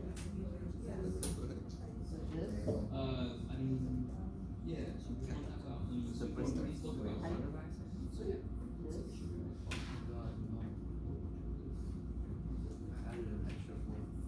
Yeah, and again, there's a short I'm cut just- to work on this word. one. It doesn't matter. Take it with we start at 1.5. Negative 4 minus 4. No. 12 minus 4. Oh, I think we're still recording on screen. Yeah, it's the exciting part. All right, guys, let me catch up here. Just to make sure, you got 1, 2, 3, 4, 5, 6. Thank God. 6 rectangles. What's the height of the last rectangle? I'm sorry. What's it based on? 3.5, right? So it should end at f of 3.5. Yeah. So I'm gonna have the width times all the heights. Is that cool? I can always factor the width out because it's always the same number. So it'll be f of 1. Oh, that's a good way to do it too. Put the half on the outside. All right. Is that all right? Because if I distribute this is width times height, that's area. Width times height, that's area. So I can always factor the width out because the way we're doing this, the width is constant. Oh. What's that? Oh yeah. Rectangles and just stacking and making. Exactly, making it one big ass rectangle, yes. So like David pointed out, this is effectively physically picking this rectangle and putting it on top of this one. Just putting all the rectangles and making this one big ass rectangle. Just straight up, wow. Do we have to know that? No. Is it interesting? Hell yeah. So what y'all get? Y'all should get some decent numbers here, I think. Who to what? I'm sorry, what's that for one? When you add all those together. 1 plus 2.75 plus 4. Yeah, 1 plus 2.75. Plus 4 plus 4.75 plus 5. 4.5? Plus 5. 4.75. Thank you. Plus 5 plus 4.75? And then adding that. Now again, real quick, I'm sorry. This makes sense because it's parabolic, it turns here, right? So Thank you for being patient, Dana. What's the area again? It's 22.25 when you add that together, but then you times it by 1/2, it's 11.125. All right. How we doing? Did everybody get 11.125? What went wrong? So I can take the width out. The height of the first rectangle is f of 1. The next, and now see how they're just all separated by a half? Of course they're separated by a half because my step size is a half. And then I just got to plug these numbers into the function to see the actual outputs. And again, you can use your table if you want to, just like I did a minute ago. Yeah. Kick ass. Now let me see if you guys, I could do all that same work again. I'm just going to do a little bit. Now when I do this, how tall will the first rectangle be? It'll be based on this side. And so forth, yes? Now, nuts and bolts. Nuts and bolts. This is freaking areas of rectangles. We should be able to mess with this pretty easy. Do you see how I effectively lost this rectangle? This one moved over. Yes? Which means I'm going to pull the next rectangle is going to move over. So what I'm going to do, I'm going to lose the first guy and gain another one, and I know exactly what comes next. What comes next? 4.755 goes back down to 4.75, goes back down to 4. Yes.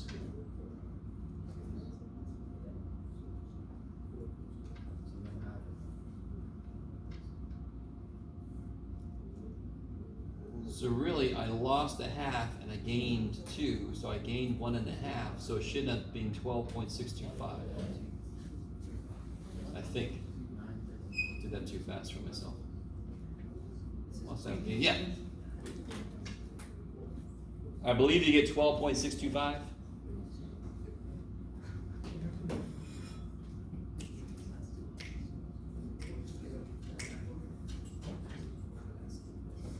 Okay.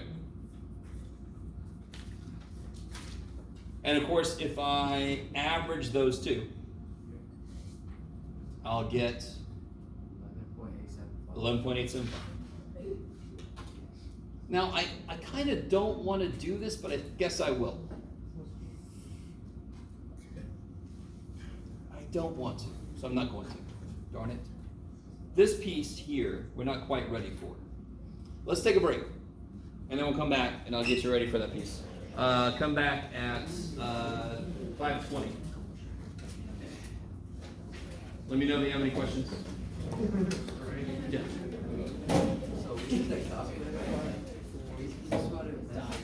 How's your guys' No.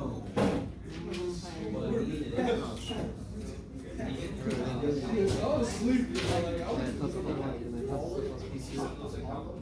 I tried doing it last night. I only done it for a few hours, but it was like I wasn't getting anywhere. I was doing like English, I was like writing a sentence.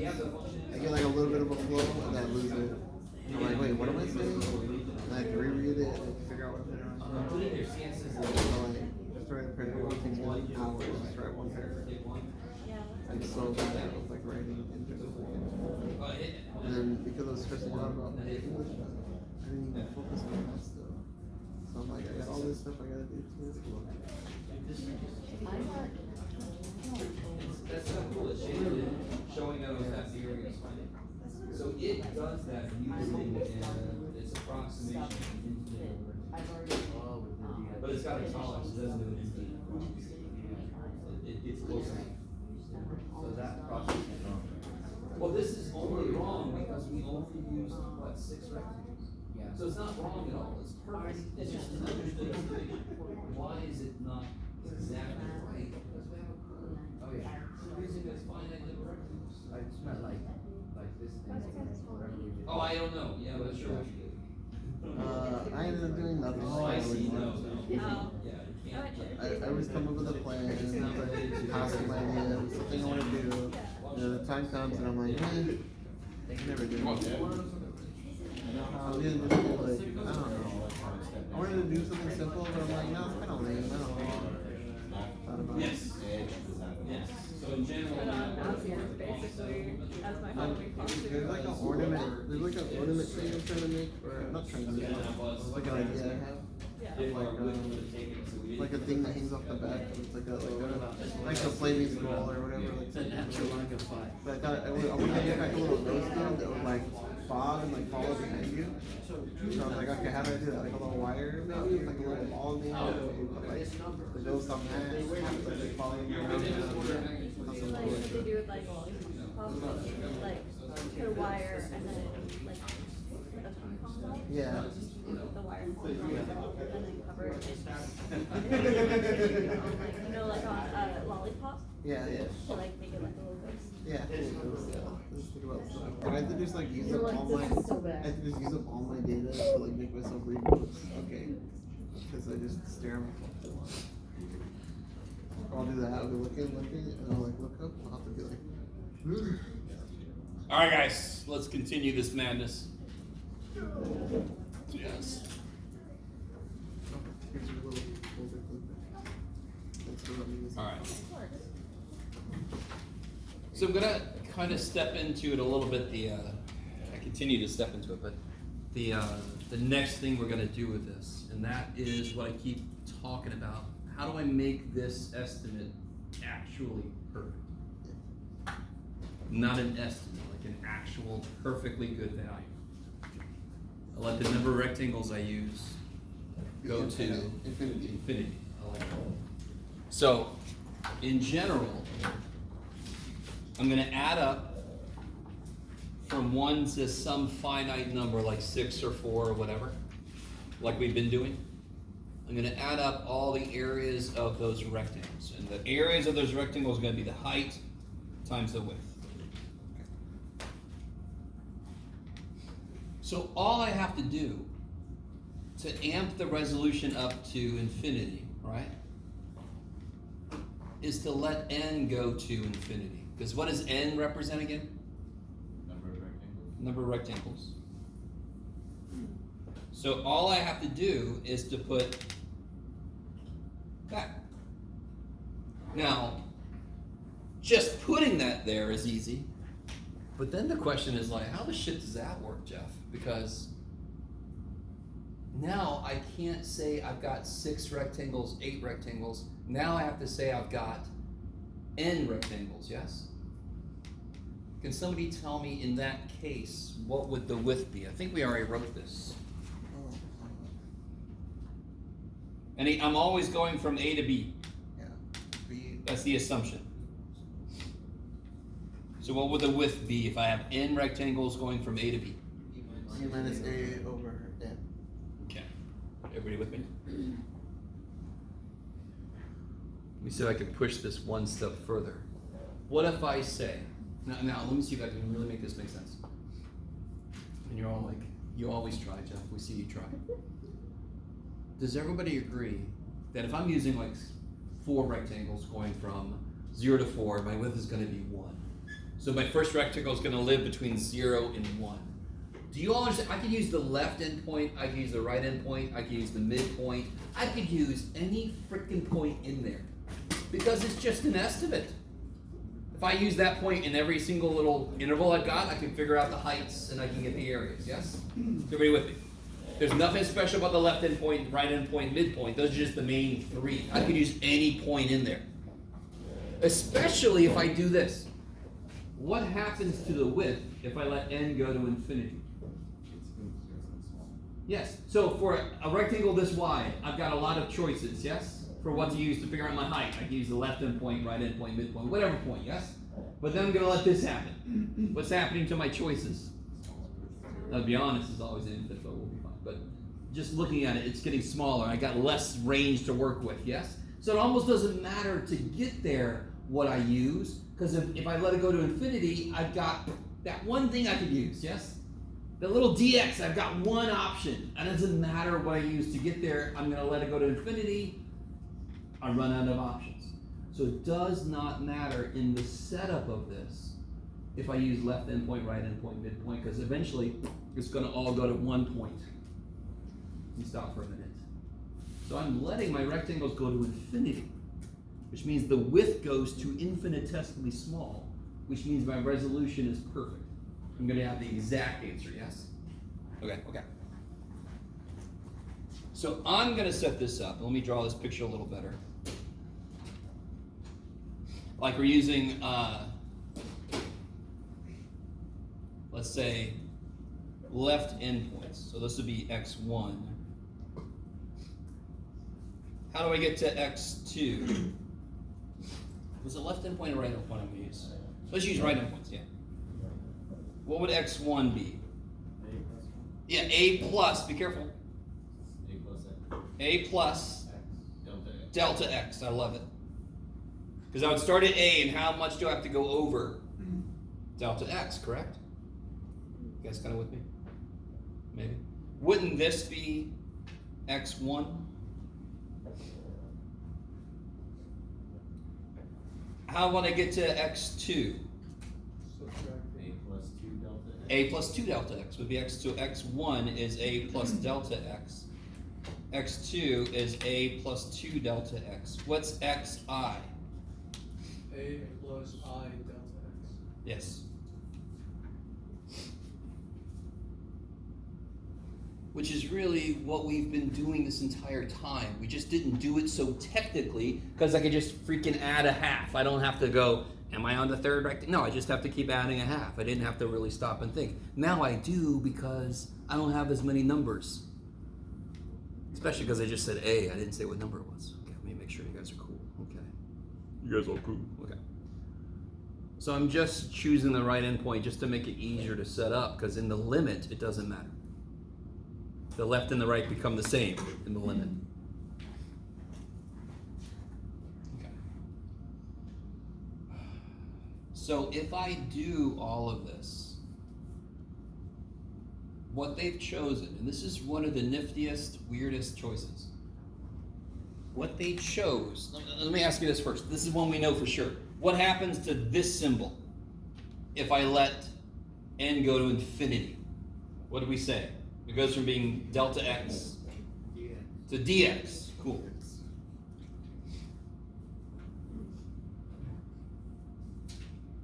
This just becomes an x that's on the interval.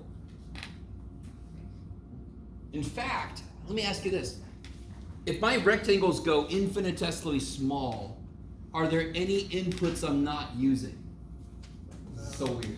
Like for us, we used 1 and then we used 1.5 because my rectangle was not infinitesimally small. If I let them go infinitesimally small, am I not using everything on the x-axis? So I'm not going to say xi, I'm just going to say frickin' x. It's all of it. All of it, but from what to what? A to B. A to B.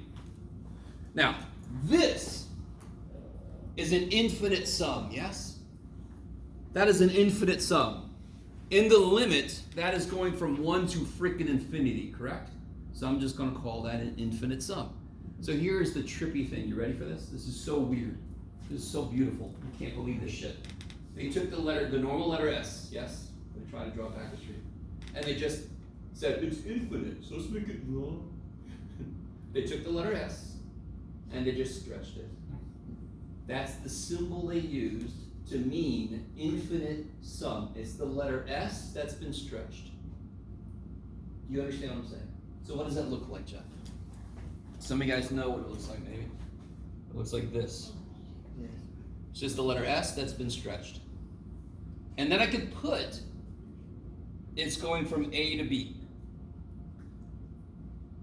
This symbol means the area under F between A and B. That's what that notation means. It's not an approximation. It is the exact area. You stop for a minute. If anybody's had any calculus before, you know how that's connected to the antiderivative. At this moment in this class, there is no reason that should be connected to the antiderivative. None. But it is, and we'll get there eventually. But right now, too bad for you, we're not in the shortcut yet. We're in the long-ass cut. So let me back up for a second. Do you guys remember, not the problem we just did, but do you remember in your calculator, if you have your calculator, do you have, let's put this function in, what was it? Negative x squared plus 6x minus 4.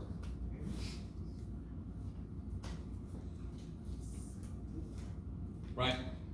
Well, let's graph this. Let's do zoom 6. Let's graph it.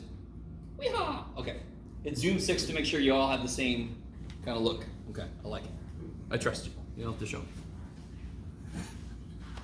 Now this is so visually nifty.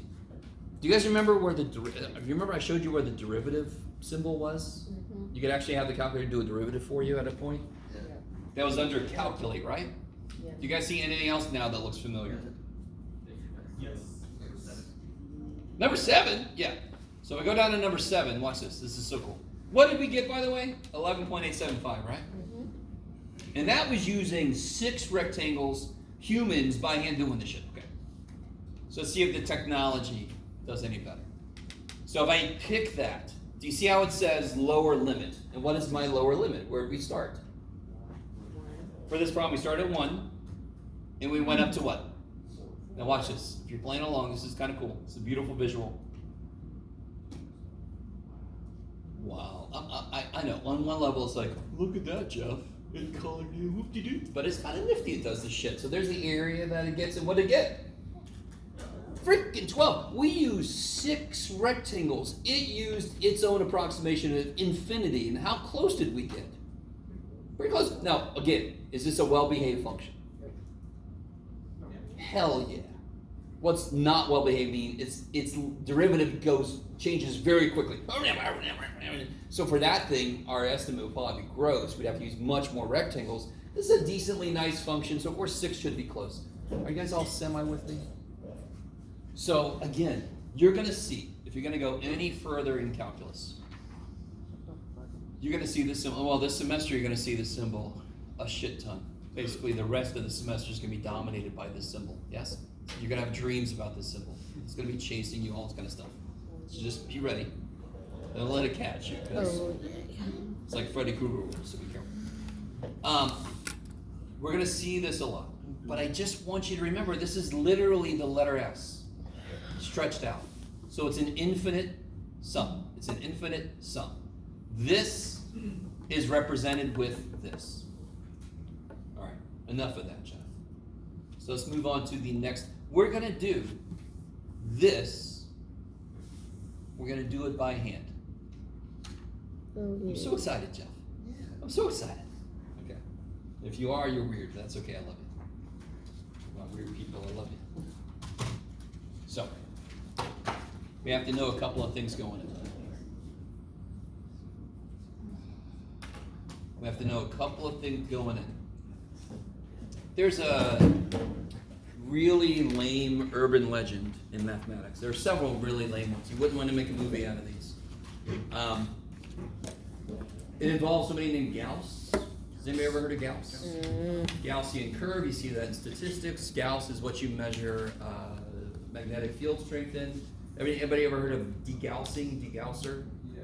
Back in the day with cathode ray tubes, if you held the magnet up to the screen, like Jeff might have done when he was little, you'll get one corner of the screen that was all green, and your mom might be on it. You had to get this degausser that you would put over this TV, and it would degauss it so it would go away.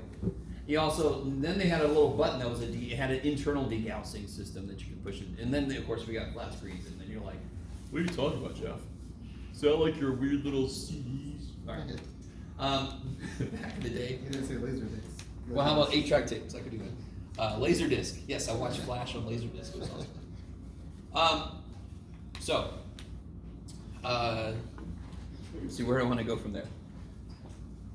So what we're about to do, the urban legend around Gauss is centered around this specific thing.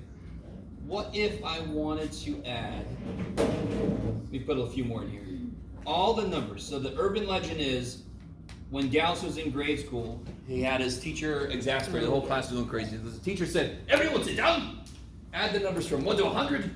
You can't say anything until you're done. So he sat down and started reading the paper. He's like, these kids will be working on this for a while.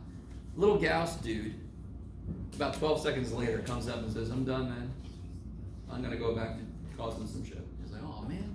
So the teacher sat down, 1 plus 2 is 3, 3 plus 3 is 6, and then he got the same answer Gauss did in about 3 minutes. But Gauss did it in 12 seconds. Some of you guys have probably seen this before, but this is a really cool idea. So instead of doing 1 plus 2 plus 3, Gauss said, what's 1 plus 100? 101. What's 2 plus 99? 101. What's 3 plus 98? 101. How many 101s are we going to get? Because it's how many pairs am I going to get, correct? So I'm going to get 100 numbers divided by 2. I'm going to get that many pairs that add to be 1 plus 100. Yes, the first plus the last, yes? Now what's really cool, let me see, I don't know. I think several things are cool that students look at me like, all right, what's 100 divided by 2? 50. Holy shit, that's 101. What's 50 times 101? 50. 50. Okay, it's kind of nifty. And it also rhymes, if I was more careful. It's kind of nifty that these add up to 50-50. The first 100 natural numbers add up to 50-50. That is kind of nifty. Okay. So let me see, how do I do this more generally? Any sequence of numbers that starts at 1 and goes up by 1. So I can do the same thing from 1 to 1,000. I could do the same thing from 1 to 87, as long as it's 1, 2, 3, 4. How do I do it? Where did 100 come from? The 100 N. and Total number of numbers, correct? So divided by 2, that's how many pairs I've got. 1 was the first number, so I'm assuming it's always 1 to be the first number. And this is N. And what's another way to write this sum? This is the sum. I goes from what to what? 1 to 100. Of I, yes? So the sum, I equals 1 to n, is equal to this. No matter what the shit n is. You've got to admit that's a little nifty, that there's a closed form for the sum. Do you see what I mean by closed form? All I have to know is how far you want me to go, and I can just plug it in and it's closed. I don't have this open, 1 plus 2 plus 3 plus 5. I can just do this shit. And another way to write this, just so you know, because sometimes people are confused, that. Those are the same thing, yes? Because that's over 1, blah, blah, blah. Okay. This is going to come up. Oops, put an I in there. Let's try to be a 1, okay. Now, the other two, and I'm not going to make you memorize these. The other two that come up are trippier. And I'm not going to show you. I have actually got the proofs. I might put them up on Canvas, but I'm not going to do them right now. Not with this much time. If I add up all the squares, do y'all agree that would probably be a little bit harder to do? Oh crap, now I got to see if I remember. I forgot to write this shit down. I have it somewhere. Let me see if I remember. Don't write this down yet. I think it's n times, don't write this down. N plus 1 times 2, n plus 1 over 6. Let me see. Yes, kick ass. Okay. Again, you don't have to memorize this. Much more complicated formula, correct? And of course it makes sense. I'm adding squares. Are squares equally spaced? No. Of course not. So it's even weird that there's a closed form for this thing. Let's check this out. Can you guys just calculate the sum of 1 to 3 of I squared? What's the first term? 14. What's the first term? 1, 4, 9. Yes, so you get 14. Now, what's n in this case? 3. 3. So what do I get when I plug an n in here? I get 3 times 4 times 7 divided by 6. This is 12 divided by 6 is 2 times 7 is 14. Yes? So if this was 318, I don't want to do this shit. I can just do this shit. Yes? If this was infinity, I could use this instead. Okay. Obviously this goes to infinity, but you'll see how it fits in with other pieces. And then the other one is this one. This one's really, really trippy. I'm just going to give this one to you. The sum of the cubes This is really nifty. What was the sum of the I stuff? Just I? N times N plus 1. So sum of I cubed just says that thing squared. That is nice and trippy. That is not obvious. And you can check it out. You can try it. You can add up 1 to 3 I cubed, and you can check it against this, and you can see that it works. Is this still in? Now we're moving into 5.2. But I think they mentioned this stuff in 5.1, but we're going to use the hell out of it in 5.2. By the way, everybody really seems to be enjoying tonight, but just to make it even better, I do this all the time, I'm sorry. 5.2 is equivalent to the limit definition of derivative. 5.2 is the full-blown, here's how to get the area of any curve perfect, infinite resolution. And then what we're going to do not too long after that is make the shortcut. Dear God, let there be a shortcut. Okay, so we are going to do a few problems the whole way out, just like the limit definition, but it's going to be very truncated related to how long we were living in limit definition. We were there for a while. I don't know if you guys remember that. Or if you're like, I blacked all that out, man. Okay. So let's try a problem here. Oh man, pre-written on stuff. Here we go.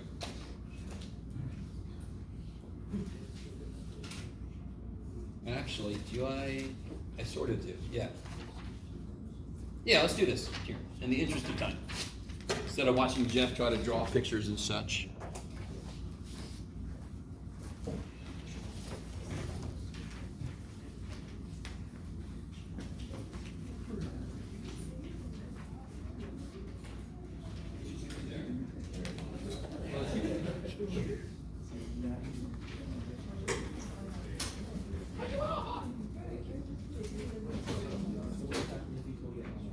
I'll give this, just like this.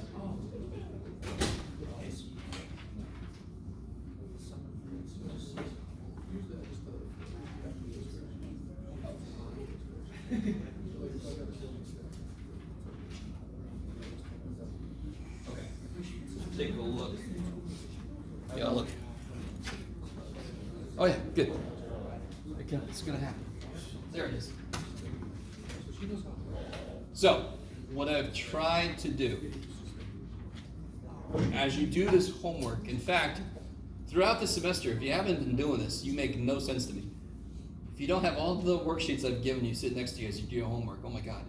Especially this one, step 1, step 2, step 3. For these kind of problems where you have to do an infinite sum, these are the steps to follow. So I've got an example. So you can see here, I've tried, here's my little triangles, here's my areas, here's my x1, x2, blah, blah, blah. Yakety schmackety. So I've given us a very, very, very simple function. And I'm going from 2 to 5. So the width, of course, will be 5 minus 2 over n, 3 over n. That's the width, right? B minus a over n. Then my xi, we did this earlier. I'm going to start at A, and I'm going to add I widths. I'm going to take that many steps. How do I get to my ith rectangle? I take I steps. That's all that means. There's a physical interpretation behind these things. So I'm going to start at 2, and I'm going to take I steps of 3 over n, because that's how big each step is. That's what this means. 2 plus I steps of 3 over n. Now, we did this earlier. Once we figured out our xi's, like for the very first problem, or whatever problem was, it was 1, 1.5, 2, 2.5, correct? Then we just throw each of those into the function. We just threw each one of our xi's in, correct? That's all the second step says. Take your xi's, plug them into your function, yes? And what is my function? 4x. I'm going to do 4 times xi. So all I did was 4 times xi is this business. I love you guys. You all look appropriately excited about this. So again, here's the thing. Look at that. Just look at it for a second. Look at that. Gross. Yes? No. I didn't want to. Me, I think it's beautiful. That's okay. I know you guys, I understand. It's I gross. don't want to. But every step we've done so far is exactly the same steps we did before. Just with a little bit less numbers. Some variables running around, right? So now I just plug in. Now I got my form. what's f of xi? I know exactly what it is. It's a plus 12i over n. That's what it is. Times the width. I know exactly what the width is. It's 3 over n. Yes? Mhm. And then I got my limit and my sums just sitting there waiting. Yes? Now, here's the trick. How did I go from this step to this step? What did I do? You multiplied the 3n. Yeah, I just distributed it, Into- correct? Yeah. All right, now, what did I do from this step to this step? You split up the Yeah. limits. Well, I split up the sum, right? And the limit came with Yeah. it. Because if I had to add, how do you? All right, this is funny. Do you know what I was about to say? How do you do your checkbook? It's sort of like, what's BD set your record to? No.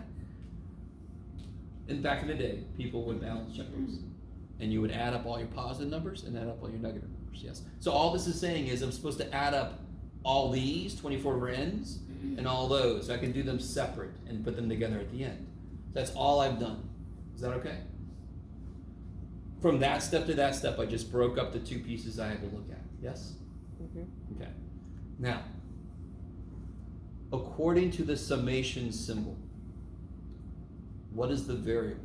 What does I. it see as a variable? The summation symbol. What is I. changing? I is changing, correct? According to it, n is a constant.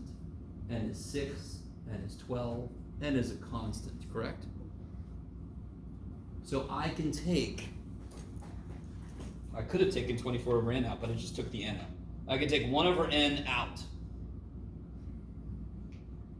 Real quick, doesn't this look like 24 over n every step of the way? Isn't this 24 over n plus 24 over n plus 24? Couldn't I factor a 1 over n out? Because every term has a 1 over n in it. Now, can I take it outside of the limit? No, why? What's the limit see as a variable? N. N, so I can only go that far. Now, look at this one. Is there anything inside of here that the sum sees as a variable? The I. The I, so at least the I has to stay inside. I don't really know why I left the 24 inside here, but I just did. Do you see over here, I took the 36 over n squared, I took it out? Yep. Why can I do that? 36 is a constant, so I can factor it out of a sum. 1 over n squared is a constant according to the sum, so I can factor it out. All it is GCF. That's just GCF. So then how do you go from 24 to 24n? Oh, okay. What is the sum of 1 from 1 to 3? If you add up 1 3 times, what do you get? 3, right? So what if I add up 1 from 1 to n? What do I get? N. What if I add up 24 from 1 to n? I'm going to get 24n. Yes? Okay, I like it. So the sum of 24 is just 24n.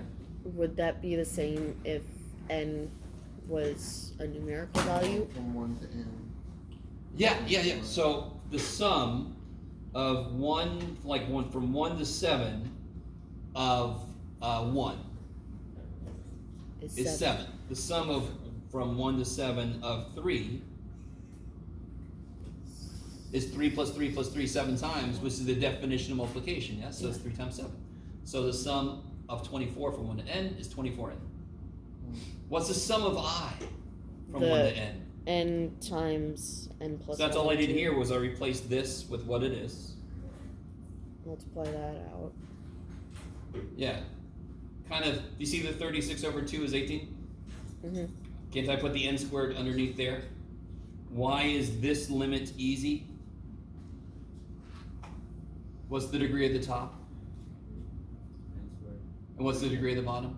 That's weird. Squared. So what's the limit? 1. So that's why this is 18. And of course, here what happens? The n's cancel. So of course the limit of 24 is freaking 24. So then I get 42.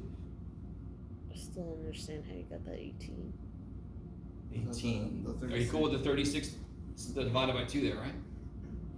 Yeah. That's all. Oh. Yeah. The over 2 is built into the sum of the I? Okay. So do you see if I give you a slightly more complicated function, one with a higher degree, Do you see how you might get these guys running around? And that's why you have to know what those are. Again, not memorize. You just have to know what they are, so you can put them in. So this process is very recipe-ish. What do I mean by that? It's not going to change from this very much. Not for the functions we're going to look at. We're not going to use this on sine. We're going to develop a shortcut for sine on its own. Yes? Okay. By the way, what's the antiderivative of f of 4x? 4. No, not the derivative. Or The antiderivative. 2x squared. Yeah. Plus c. What is big ass f of 5? 50 plus c. What's big ass f of 2? 8 plus c. What's the difference of these two? 42. What the shit? It's the first inkling of a connection between antiderivative and area.